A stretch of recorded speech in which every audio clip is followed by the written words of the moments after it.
After going through about 24 hours of complete and utter bullshit, I think I finally found the culprit for why my videos have been getting muted recently. At least for the foreseeable future, there will be no music at the end of this video. It'll just be the paint scheme of the week with my little remarks. But don't let all the hoopla distract you from the fact that there's still a job here that needs to be done. Because it's the 7th race of the Xfinity Series season in Martinsville, and there's a whole bunch of badass looking paint schemes to review. Let's go. Last weekend, I felt like I was back at my second home, the Xfinity garage. Roaming around, seeing all my buddies, meeting new people, just feels right. Unfortunately, nobody seems to love me enough to make the drive up to Martinsville to do it all again this weekend. Plus, Emily says that this whole wedding planning thing is a little more important. She may be right. But what sucks is I somehow went an entire weekend at Miami without once seeing my doppelganger Sheldon Creed.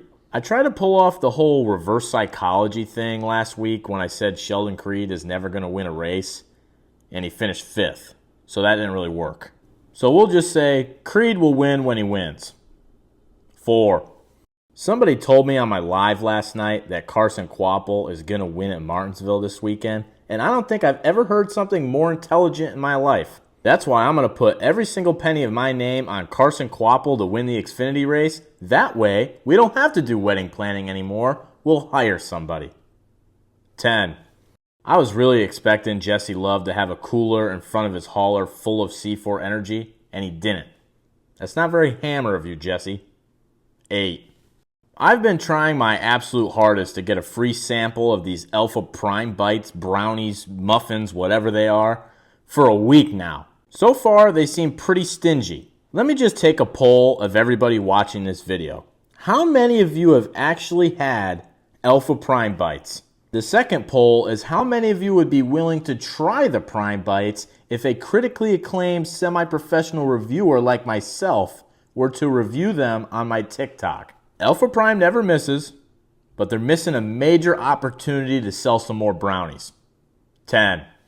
Before I fall down the rabbit hole here, first of all, huge shout out to SS Greenlight, as always, for the hospitality at Homestead, Miami. If you guys aren't already following them, go drop them a follow and support a team that helps me create better content for you. Now, have I ever heard of Costa Oil before I started seeing Carson Ware's tweets? No. Is there one anywhere near me? Not really. But did they follow me on TikTok, and does this paint scheme fuck? Yes. And after getting screwed by the local Jiffy Lube for $120 on my last oil change, I'm willing to drive any amount of miles to get a better deal. And before you guys come for me for not changing my own oil, how do I have any time to do it myself when there's countless sports to live bet on 24 hours a day? Get a grip. And Costa, how much does it cost? 10.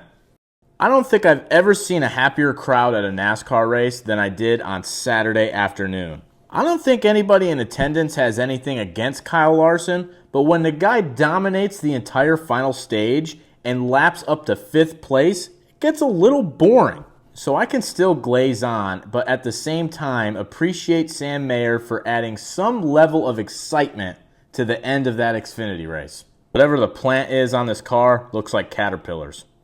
7. I kept Emily far away from Sammy Smith this past weekend. Didn't need any accidents, no broken bones. Fuck you, Sammy Smith. 9. Daniel Dye popped in my live last night and told me that I'm really gonna like his throwback paint scheme. He asked me to guess, but all I could think of was Danica Patrick. So what do you guys think?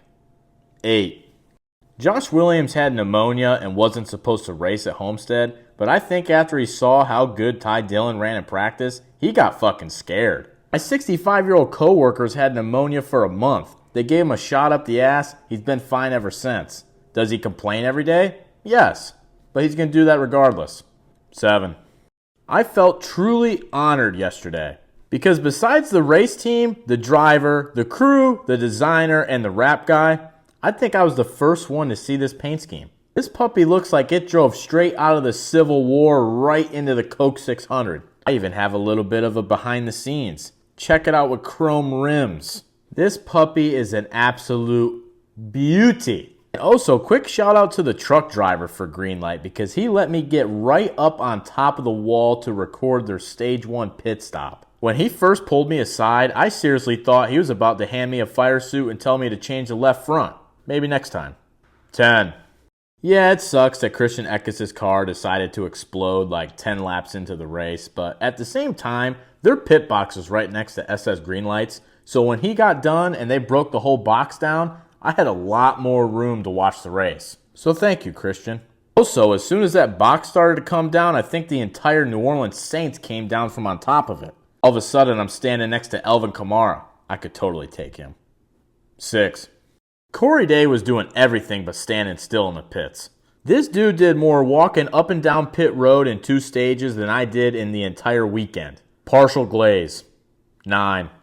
I'm assuming Justin Bonsignore's schedule must not line up for him to run at Martinsville because it would make a lot more sense to have the modify guy in the car than Eric Armadillo. I'm going to ignore the fact that he won there last year.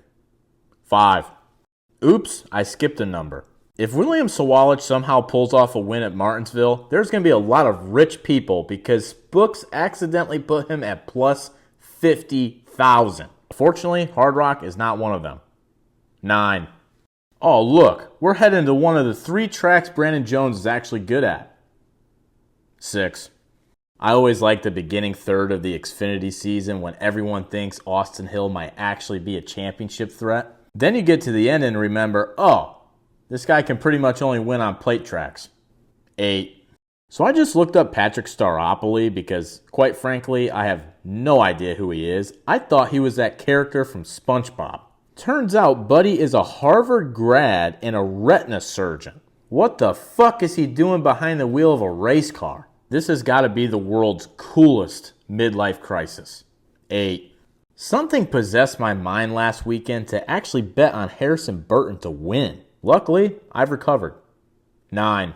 I feel like I just saw this car. The only difference is Dean Thompson is not a retina surgeon and he's definitely not a Harvard grad.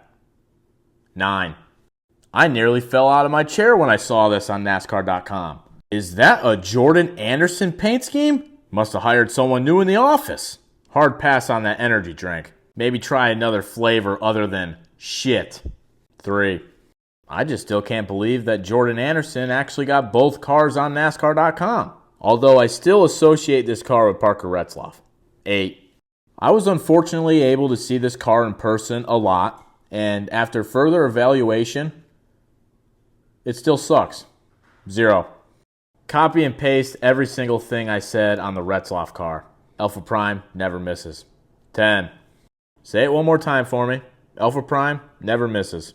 And I saw Brad Perez's mom walk by about 3,000 times. 10. Somebody must have notified Jeremy Clements that I thought he was lacking on paint schemes this year. Bro went out and put an entire glizzy on the side of his race car.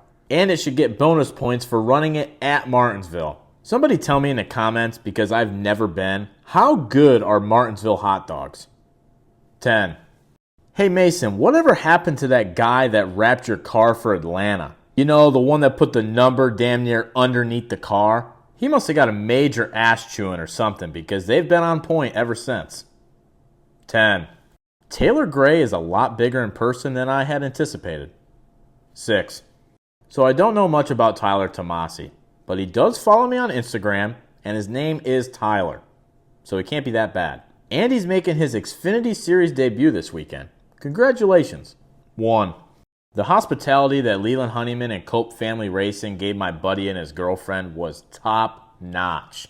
Hell, my buddy liked him so much he even stole my brand new Leland Honeyman shirt. But this week, we have the Phenom, Thomas Annunziata. I'm not even sure if this is the paint scheme they're running, but they deserve the shout out. Buddy is coming off an absolutely dominant Trans Am win. Won the pole, broke track record, led every lap, won the race. Pretty wild. 7. My buddy Bradley from DGM was kind of down in the dumps when I saw him the other day because they didn't qualify that well. Look at the bright side though. You finished 20th, and at least you didn't roll your Ranger. Is that too soon? Sorry, buddy. It was good seeing you. 8. Speaking of down in the dumps, It really sucked to see Dawson Cram get DNQ'd.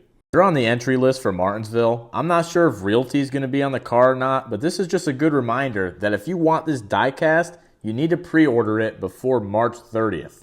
10. I was actually able to pick up a Connor Lightning McQueen Zillage t-shirt for only $15 at the hauler. What a steal. 10.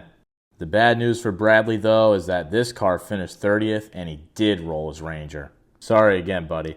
The joke is just too easy. 7. Identity theft is not a joke, Jim. It affects millions of families every year. 0. And paint scheme of the week goes to this beauty. Are you kidding me? Are you American? Do you bleed red, white, and blue? Probably could have went to one of the Prime Bike cars if they weren't stingy. Anyway, here's the top 5 in points after the 7th race of the Xfinity Series season.